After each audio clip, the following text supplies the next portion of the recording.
रात को जब भी कोई व्यक्ति सो जाता है तो उसके आसपास की जो चीज़ें होती हैं उनका बड़ा ही ज़्यादा गहरा प्रभाव उस व्यक्ति पर पड़ता है। और यही वजह होती है कि आसपास की जैसी चीज़ें होती हैं, जैसी एनर्जी होती है, जिस प्रकार के लोग होते हैं, उसी प्रकार के सपने आने शुरू हो जाते हैं और इंसान इन चीज़ों को समझ ही नहीं पाता है कि ये आखिर कैसे होता है। तो दोस्तों, इस वीडियो में हम आपको बताएंगे कि ये आखिर कैसे होता है और कैसे इन सपनों का इस्तेमाल करके अपनी मनोकामनाओं को पूर्ण किया जा सकता है, बल्कि अपने जीवन में बहुत सारी चीज़ों की प्राप्ति भी करी जा सकती है। जिन भी चीज़ों की आप कामना रखते हैं, जो चीज़ें आपके लिए केवल आज एक सपना है, तो उन सारी चीज़ों की प्राप्ति करी जा सकती है। इस वीडियो को बिल्कुल ध्यान से देखते रहें। सबसे पहले वीडियो को लाइक करके कमेंट बॉक्स में ओम नमः शिवाय, हर हर महादेव अवश्य ही लिख दें, जिससे भगवान शिव की कृपा आप पर हमेशा बनी रहे।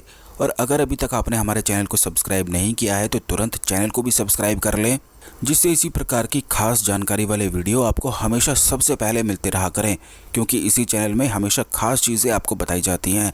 तो दोस्तों, आपको बता दें कि जब भी आप सोते हैं, आपने यूँ देखा होगा कि आपके आसपास की जो चीज़ें होती हैं, कोई भी चीज़ें हो सकती हैं, और आपके आसपास के लोग, आपकी सोसाइटी, आपका समाज, या जहाँ पर आप रहते हैं, जिन लोगों से संपर्क रखते हैं, केवल उन्हीं चीज़ों के आपको सपने आते हैं। बल्कि काफ़ी बार तो ऐसा भी होता है कि अनजान ही लोग बिल्कुल आपके सपने में आने लग जाते हैं। वो इसलिए होता है कि पिछले जन्म से इस जन्म का जब संपर्क होता है और पिछले जन्म के जो लोग होते हैं आपको गाइड करना चाहते हैं, या फिर जो आपके पितृ होते हैं जिन्हें आप जानते भी नहीं हैं, आपके जो देवता होते हैं, वो किसी रूप में आकर आपको किसी प्रकार की स्टोरी सपनों में दिखाते हैं, जिससे आप संभल जाएं, संभल कर चलें और अपने जीवन में गलतियों को ना करें। अब ये आप देखें कि अगर कोई व्यक्ति बहुत ज़्यादा नशा करता है या किसी गलत मार्ग पर चलता है, तो खास करके उस व्यक्ति को उसके देवता या फिर पितृ निश्चित ही उसके सपने में आते हैं, किसी प्रकार का भेष बदल के आते हैं, या फिर उससे लड़ाई करते हैं, किसी न किसी चीज़ में उसे संभालने की, समझाने की कोशिश निश्चित ही करते हैं, कि जिससे वह अब संभल जाए और अपने जीवन में तरक्की की प्राप्ति करे। लेकिन ये काफ़ी बार ऐसा होता है कि इन चीज़ों को देखकर व्यक्ति बहुत ज़्यादा डर सा जाता है और अपने जीवन में फिर संभलने की बजाय और पागल जैसा सा हो जाता है। तो दोस्तों, इन सपनों के माध्यम से आप अपनी मनोकामनाएं भी पूर्ण करवा सकते हैं। बल्कि अगर किसी चीज़ का कोई आपके मन में प्रश्न है, किसी चीज़ के बारे में जानना चाहते हैं, तो कई ऐसी मंत्र साधनाएं होती हैं, कई ऐसी तंत्र साधनाएं भी होती हैं कि अपने प्रश्न के उत्तर भी आप अपने देवताओं की सहायता से प्राप्त कर सकते हैं। वैसे उसके बारे में तो आने वाले वीडियोस में हम निश्चित ही आपको बताएंगे कि कौन कौन सी मंत्र साधनाएं होती हैं अपने प्रश्नों को जानने के लिए, किसी विशेष व्यक्ति के बारे में जानने के लिए। बल्कि जिन भी लोगों को ये सिद्धि प्राप्त होती है, तो ऐसे लोग सपनों के ही माध्यम से दूसरे लोगों को प्रभावित करते हैं, वशीकरण करते हैं, सम्मोहन करते हैं, उनकी ज़िंदगी के बारे में जान लेते हैं कि वो क्या कर रहे हैं, क्या सोच रहे हैं। क्योंकि सपने में जिस व्यक्ति के बारे में आप जानना चाहते हैं, जैसे कि कोई आपका दोस्त है और आपको पता है कि अब वह इस समय सो रहा होगा, यानी कि बिल्कुल सबकॉन्शियस माइंड में सोते समय व्यक्ति होता है, और अगर सबकॉन्शियस माइंड को रीड करना होता है तो वो भी सबकॉन्शियस माइंड के ही माध्यम से करा जा सकता है। होश में रहकर आप बिल्कुल भी इस चीज़ को नहीं कर सकते हैं। आपको भी उसी की अवस्था में होना पड़ता है, जिस दुनिया में वह पहुंच गया होता है, उसी दुनिया को, उसी अवस्था को एक्सेस करना पड़ता है। और जो मंत्र साधना या तंत्र साधना इस प्रकार की करते हैं, वो भली भांति इन चीज़ों को सीख लेते हैं और उनके लिए ये एक बिल्कुल आम जैसा हो जाता है। बिल्कुल वैसे ही हो जाता है जैसे अगर किसी व्यक्ति से आप कुछ पूछना चाहें तो उसे फ़ोन मिला देते हैं और उसके बारे में सब कुछ जान लेते हैं। तो इसी प्रकार से बस नींद की अवस्था में पहुंचकर उस व्यक्ति के बारे में सब कुछ जाना जा सकता है। उसे कुछ कमांड भी दी जा सकती है, जैसे सम्मोहन, वशीकरण इसी प्रकार किया जाता है, और इसी को हिप्नोसिस भी कहा जाता है। इसके बारे में विस्तार से आने वाले वीडियोस में हम निश्चित ही बताएंगे। लेकिन इस वीडियो में बताते हैं कि कार्य सिद्धि के लिए, मनोकामना पूर्ति के लिए कैसे इस चीज़ का इस्तेमाल किया जा सकता है। जैसे अगर आपके जीवन में अभी धन की बहुत ज़्यादा समस्याएं हैं या कोई शत्रु आपको परेशान करता है, तो इस चीज़ का इस्तेमाल किया जा सकता है। ये एक ऐसी तंत्रोक्त विद्या है, ऐसी मंत्र साधनाएं हैं जो ज़्यादातर यक्षिणी साधना करने पर प्राप्त होती हैं, या फिर परिसाधना, परिसिद्धि करने पर भी ये चीज़ें प्राप्त हो जाती हैं। और ख़ास करके कामिका यक्षिणी साधना से ये चीज़ें बड़ी आसानी से प्राप्त हो जाती हैं। जैसे कि दूसरे के बारे में जानना, वह क्या करता है, क्या सोचता है, किन लोगों के पास जाता है, कौन कौन सी चीज़ों को करता है, उसे अपने सम्मोहन में बांधना, उसे अपने वशीकरण में बांधना। कामिका यक्षिणी की साधना से ये बहुत सारी चीज़ें उस व्यक्ति को प्राप्त हो जाती हैं। बल्कि साधक और भी इसके लाभ उठाते हैं, उसके बारे में विस्तार से हम आने वाली वीडियोज़ में आपको बताएंगे। तो दोस्तों, जैसे कि अगर आप धन आकर्षण करना चाहते हैं और शत्रु से छुटकारा पाना चाहते हैं, तो आपको केवल इतना करना है कि सबसे पहले जिस कमरे में आप सोते हैं उस कमरे की सराउंडिंग को ठीक करना बेहद आवश्यक है।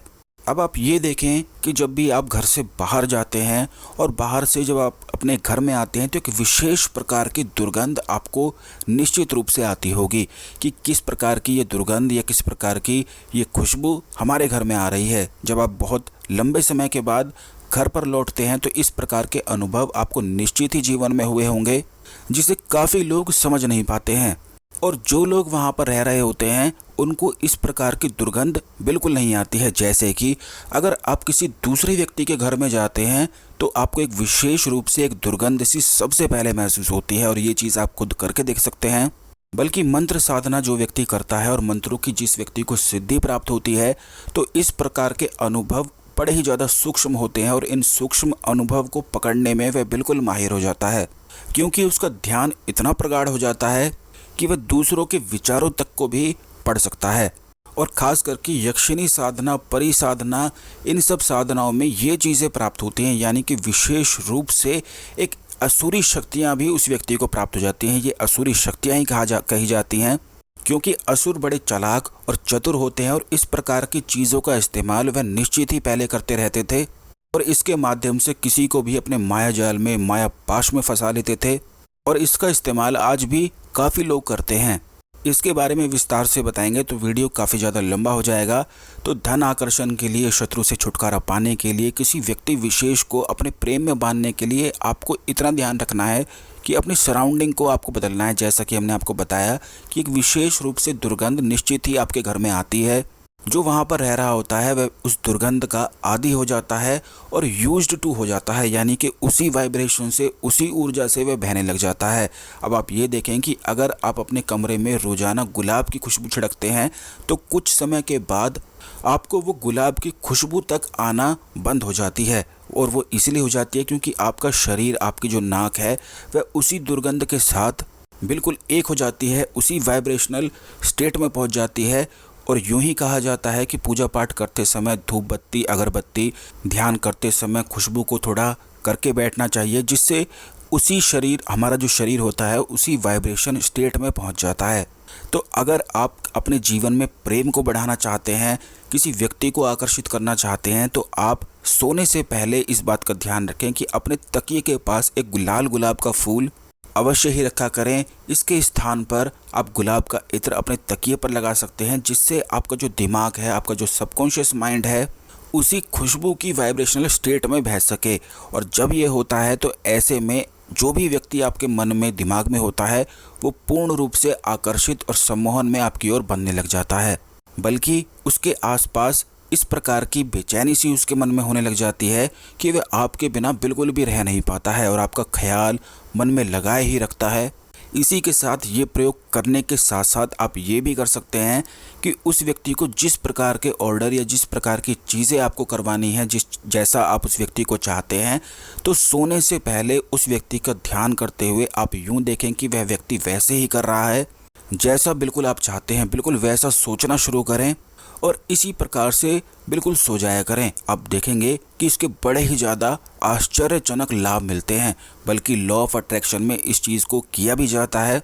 बल्कि लॉ ऑफ अट्रैक्शन भी तंत्र साधनाओं से, मंत्र साधनाओं से चुराई हुई एक छोटी सी विद्या कही जा सकती है, जो बिल्कुल अधूरी सी होती है, बिना मंत्रों के, बिना चीज़ों के।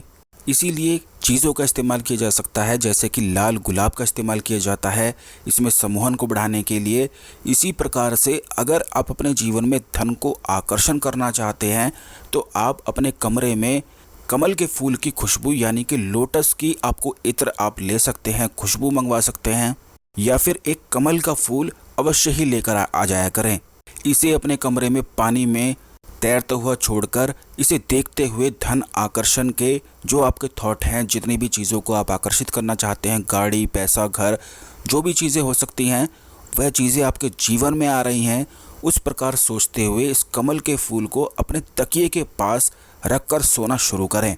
क्योंकि इन चीज़ों का सीधा प्रभाव आपके सबकॉन्शियस माइंड पर पड़ता है और इसीलिए यूँ भी कहा जाता है कि मोबाइल को कभी भी तकिए के पास रखकर ना सोया करें, क्योंकि इसमें से हानिकारक तरंगें निकलती हैं। और यही वजह है कि आजकल बहुत सारे लोग डिप्रेशन में हैं, टेंशन में हैं।